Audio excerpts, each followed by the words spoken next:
सो मैं यहाँ पे बना रही हूँ कुंदरी और आलू का भुजिया। पराठे का आटा सान लिया है मैंने और चाय बना रही हूँ। यह हमारे घर का किचन है बिहार का, क्योंकि आज हमारा लास्ट दिन है और अब हम लोगों को निकलना है। 1-2 घंटे के भीतर ही हमारी ट्रेन है। सो खाना तो मैंने जल्दी जल्दी बना लिया। चाय बनाई थी, चाय भी मैंने पी ली। उसके बाद मैं चली गई बिछौना लगाने के लिए, क्योंकि हम तो चले जाएंगे लेकिन पापा यहाँ पर अभी कुछ दिन और रहने वाले हैं। उनको घर का कुछ काम है अभी यहाँ पर बाकी है, तो कुछ दिन यहाँ पे रहेंगे। और लड्डू देखो कितना बदमाशी कर रहा था मेरे साथ, काम ही नहीं करने दे रहा था। Everyone, welcome back to my channel. तो बिहार का अब सफ़र यहाँ पे समाप्त हो रहा है हमारा और हम जा रहे हैं घर। आज सोमवार है और आज की हमारी टिकट है। उठ के खाना बनाया, उठ के नहीं मतलब दोपहर के बाद ही बनाया। सुबह तो पहले मैंने होम टूर करवाया यहाँ घर का। होम टूर आपने देखा होगा, बताइएगा आपको अच्छा लगा कि नहीं लगा। तो भुजिया पराठा बना दिया है मैंने, घर भी क्लीन कर दिया, क्योंकि जाएंगे तो फिर घर जैसे पापा यहाँ पे रहने वाले अभी कुछ दिन और पापा बाद में आएंगे। तो मैं, कंचन, मम्मी, बच्चे हम सब जा रहे हैं। तो कौन कौन कैसे कैसे जाएगा मैं बताऊँगी आपको आगे आगे। मम्मी और कंचन कहाँ जाएंगे, हम कहाँ जाएंगे, हम कैसे जाएंगे, पूरा आपको ब्लॉग के एंड में पता चल जाएगा। तो बस ब्लॉग में बने रहिएगा और अपना खूब सारा प्यार देते रहिएगा।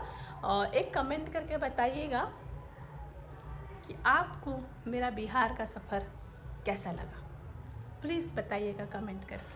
मुनमुन यहाँ पे पानी की बॉटल्स भर रही थी ट्रेन के लिए। तब तक मेरी एक कज़न ननंद आ गई थी, जो कि चाची की बेटी है, ज्योति आई है। मैं आपको उससे मिलवाती हूँ। तो ये भी मेरे ननंद है, चाची सास की बेटी है ये। दो ननंद, एक चाची की वो चली गई बाहर गई। इसका नाम ज्योति है। ज्योति ज्योति हाजीपुर में रहती है। कंचन ने उसको सुबह 8 बजे कॉल कर दिया था कि ज्योतिया मैं जा रही हूँ तो मिल ले। तो फिर वो आ गई थी मिलने के लिए। तो मिलकर बहुत अच्छा लगा ज्योति से। सबको टाटा बाय बाय किया मैंने, सबको प्रणाम किया, सभी ने सबको प्रणाम किया। और फिर हम लोग निकल गए थे। पहले जैसा हम निकले कुछ 5-5:30 बज गए थे और पटना पहुंचते पहुंचते हमको 6:45 हो गए, क्योंकि ट्रैफिक बहुत ज़्यादा था। वेटिंग रूम में हम रुके थे। अब यहाँ से मेरा कठिन समय शुरू हो गया था, क्योंकि मम्मी, कंचन, लड्डू हमसे अलग हो रहे थे। मैंने उनको प्रणाम किया। वो सब तो मैं शूट भी नहीं करी। मैं इतना रो रही थी कि याद भी नहीं था, क्योंकि अब वो लोग यहाँ से जाएंगे दिल्ली। उनकी ट्रेन थी 7:30 में और मेरी ट्रेन थी रात को 12 बजे। वो संपूर्ण क्रांति से निकल गए। 7:35 की ट्रेन थी। मैंने सबको टाटा बाय बाय किया और मैं देखते रह गई सबको। और मेरी आंखों के सामने ही सब वहाँ से गए वेटिंग रूम से। कंचन, मम्मी, लड्डू तीनों चले गए। मैं और मेरे बच्चे अकेले रह गए वही वेटिंग रूम में। इतना मुझे बुरा लग रहा था देख देख के, और बहुत ज़्यादा आंसू भी आ रहे थे, पर मैं उनके सामने नहीं रोई, क्योंकि उनको भी ट्रैवल करना था और रोना अच्छा नहीं होता है। तो मैं नहीं रोई थी, बट मुझे बहुत ज़्यादा बुरा लग रहा था। बच्चों को चिप्स कुरकुरे दिलाए।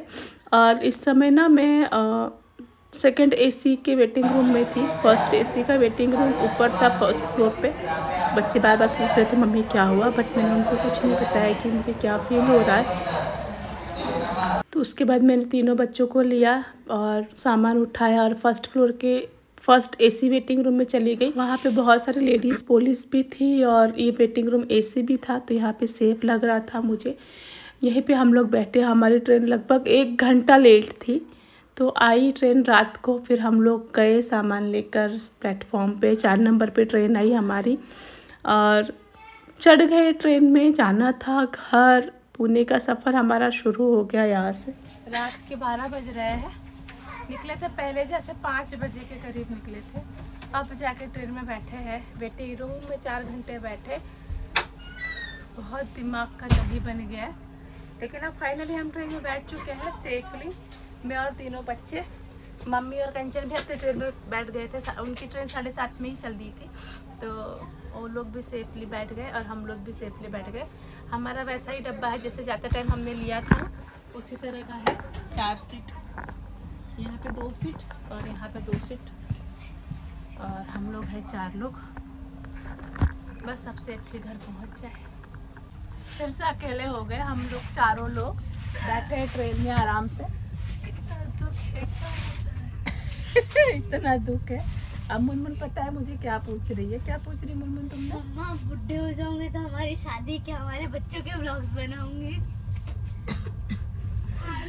हेलो गाइस, ये मेरे पोता पोती है, नाता नाती है। मैं बुढ़ी हो जाऊंगी तभी भी व्लॉगिंग करूंगी और अपने नाती नतनी के साथ, पोते पोतियों के साथ भी व्लॉगिंग करूंगी। ये मेरे पोते पोते बोलेंगे वाह कूल दादी, यो दादी कूल। अबे ट्रेन कितना ढक ढक कर रही है।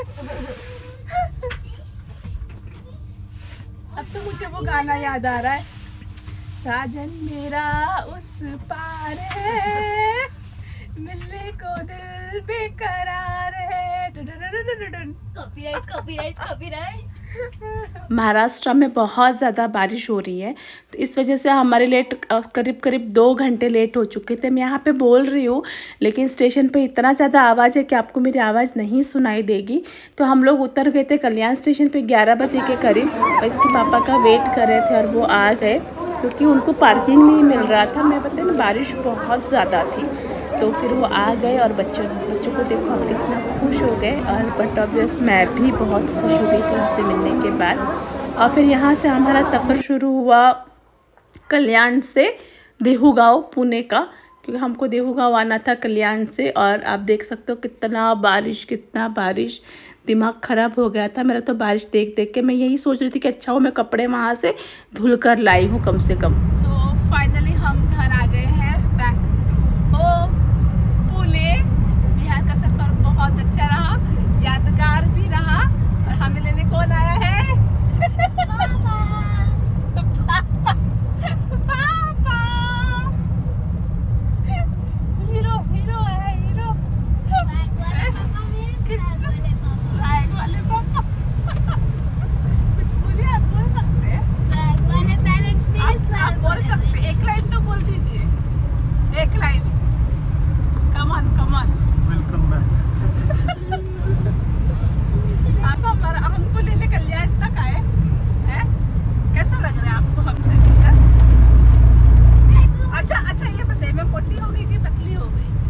मुनमुन बताओ तो मम्मी कैसी हुई? नहीं आप बताइए, आप बताइए, आपकी नजरों से मैं मोटी हो गई कि पतली हो गई? मेजरमेंट वेट करने के बाद बताइए। ऐसे ही बताइए, मोटी हो गई कि पतली हो गई, जल्दी बताइए। हाँ? मोटी हो गई, खा के मोटी हो गई बिहार में। देसी अनाज खा के आई। हाँ? देसी अनाज खा के आई। देसी अनाज खाकर आई हूँ, वाकई में मोटी हो गई है। देखो ये चलो आ गए, अब फिर से काम करेंगे, पतले हो जाएंगे। हाईवे पर से चले गए ऑफिस और फिर वहाँ से हमको मामा मिले और मामा के साथ हम अपने घर पर आए, क्योंकि चाबी भी मामा के पास, मामा मतलब कि ड्राइवर मामा के पास ही चाबी भी थी। और हम घर पहुँच गए, घर पहुँच चुके हैं सेफली, सुरक्षित घर आ गए हम चारों भी लोग। और साफ़ सफाई के लिए सुबह बुलाया था मौसी को, ड्राइवर मामा यहीं थे ना, तो मौसी ने, ड्राइवर मामा ने मौसी को बुलाकर साफ़ सफाई करवा ली थी, जो मेरी हेल्पर है सुनीता दीदी। तो बाकी का और है सब थोड़ा बहुत चलेगा अभी साफ़ सफाई। बारिश बहुत ज़्यादा है यहाँ पर, तो कपड़े सूखने का कोई चांस ही नहीं है कि 4 दिन तक भी एक भी कपड़ा सूख जाए। तो देखो अब कैसे कैसे होता है, क्या क्या होता है। तो अब मैं जा रही हूँ नहाने, पहले नहाऊँगी उसके बाद चाय बनाऊँगी। टिंकू को नहला दिया, फ्रेश लग रहा है अब? हाँ। ट्रेन में बहुत गंदा हो गया था ना? हाँ, पूरी ट्रेन का बात करके हर जगह रैपर और कचरा था। तुमने किया था थोड़ी ना? हाँ किया तो था, लेकिन करके आए ना। तुमने ही ना गंदा करके आया ट्रेन। हाँ पूरी ट्रेन आने सोचेंगे कैसे हो गया, पूरी ट्रेन गंदे कर लिए। तो 8 दिन के बाद, 8 नहीं 10 दिन के बाद अप्रॉक्स में घर आई हूँ। आते आते पहले फ़िल्टर का पानी चेंज कर दी, 2 बार करके चेंज कर दी पानी, क्योंकि ख़राब हो जाता है ना। चाय बना के पी ली मैंने। फिलहाल सारे कपड़े बच्चों ने अपने अपने कपड़े रख दिए जगह पर। दोनों बच्चों ने, अभी टिक्को के कपड़े में रखने जा रही हूँ। सारी ट्रॉलियाँ खोल दी, मैं आपको बैक कैमरे से दिखाती हूँ। ट्रॉली गुनगुन की खाली हो गई, उसने पूरा खाली कर दिया। अभी ये 2 ट्रॉली बाकी है। मैं अपने आधा से ज़्यादा कपड़े वहीं छोड़ आई हूँ, पहले जा में ज़्यादा कपड़े लाई नहीं हूँ मैं। तो ये सारे कपड़े अभी मैं रख दूँगी, अरेंज कर दूँगी। बच्चे लोग पढ़ाई कर रहे, तीनों बच्चे पढ़ाई करने बैठ गए हैं। स्कूल की ज़्यादा छुट्टी नहीं हुई उनकी, 3-4 दिन की छुट्टी लगी, क्योंकि बाकी उनको हॉलीडे ही थी यहाँ पर। वो मैंने बताया था ना कि एकादशी का यहाँ पे छुट्टी होता है महाराष्ट्र में, वो पालकी जाता है, तो 3-4 दिन वैसे ही छुट्टी था। तो उनका स्कूल के भी कंस्ट्रक्शन के काम चालू थे, तो उनको ज़्यादा छुट्टी था, 3-4 दिन का अप्रोक्स हॉलीडे हुआ होगा उनका। तो अभी कर रहे पढ़ाई, उनकी एग्ज़ाम आने वाली है। तो मैं लगूंगी अपने काम पर, धीरे धीरे सारे काम निपटाऊंगी। मेरे खुद के भी बहुत सारे काम पेंडिंग है, मैं आपको दिखाती हूँ। ये सारे पेंडिंग काम है मेरे कोलैबोरेशन के, ये भी मुझे कंप्लीट करना है। 2-3 कपड़े और अंदर भी रखे हुए हैं, एक तो मैंने पहन रखा है, इसका कोलैबोरेशन अभी कर दूंगी। तो एक करके ये भी मुझे निपटाना होगा, मेरा भी काम, व्लॉग्स का काम। अभी बनाने जा रही हूँ पालक आलू का सब्जी, दाल चावल और रोटी बनाऊंगी। गुनगुन आटा सान रही है, तो ये आटा सान लेगी तो रोटी बन जाएगी। दाल चावल मैं बना लूँगी। पता नहीं यार क्यों मेरे बाल में ना खुजली हो रही है, और मेरे बाल में जू नहीं है, बट पता नहीं क्यों पूरे बालों में ना खुजली हो रही है। आज मैंने बाल धोए भी है, बट फिर भी ऐसे खुजली हो रही है। और देखो कैसे लाल लाल हो गया मुँह पे। खुजली क्यों हो रही पता नहीं चला, घमौरियाँ बालों में भी होती है क्या, इसी वजह से खुजली हो रही होगी क्या। सो मैंने रास्ते से पालक खरीद लिया था। पालक की सब्ज़ी तो हर कोई बनाता है, पर मैंने सोचा कि मैं कैसे बनाती हूँ मैं आप लोगों को दिखाऊं। तो आलू उबाल लिए थे, और यहाँ पे मैंने पालक धो के स्वच्छ करके अच्छे से इसको बारीक बारीक मैंने काट लिए। आलू जो उबाले थे उसको छील के उसको काट लिए। कड़ी पत्ता और मिर्ची ले ली थी, हरी मिर्ची, जीरा और सरसों का फ़ोरन देकर मैंने मिर्ची डाल दी, कड़ी पत्ता भी डाल दिया। कड़ी पत्ता थोड़ा सा लाल हुआ नहीं कि फिर मैंने आलू डाल दिया। ऐसे तो ये सब्ज़ी सभी लोग बनाते हैं, लेकिन सबका थोड़ा थोड़ा अलग अलग स्टाइल होता है। तो मैंने सोचा कि लाओ मैं भी बताती हूँ आप लोगों को। और ये मैं बहुत ही सिंपल तरीके से बना रही हूँ, बहुत ही फास्ट, मतलब 7-8 मिनट में ही बन जाएगी ये सब्ज़ी। जो मसाले अपने रेगुलर होते हैं, मिर्ची, हल्दी, धनिया, ये मैंने डाल दिया अपने हिसाब से, जितना सब्ज़ी है उस हिसाब से लेकर। ऐसे मैंने पानी नहीं डाला है, धीमी आंच पे पकाई है। और अब मैं इसमें पालक डाल दी। पालक तो खुद ही पानी मतलब थोड़ा बहुत छोड़ देता है। नमक बहुत कम डालूंगी मैं, क्योंकि हम लोग वैसे भी कम नमक डालते हैं, पालक की सब्ज़ी में तो और भी कम ही नमक डलाता है, मतलब ऐसे मेरी सासू माँ कहती है। थोड़ा सा मैंने नमक डाला और 5 मिनट और पकाया, बस मतलब मुश्किल से 7-8 मिनट में मेरी ये सब्ज़ी रेडी हो गई। साथ में मैंने दाल बनाई थी और रोटी में घी नहीं लगाते हम लोग, क्योंकि इसके पापा घी वाली रोटी नहीं खाते हैं। चावल और दाल बना लिया था मैंने। अगर आपको मेरा ये ब्लॉग अच्छा लगा हो तो एक लाइक, एक कमेंट ज़रूर करिएगा, थोड़ा सा सपोर्ट मिलेगा मुझे।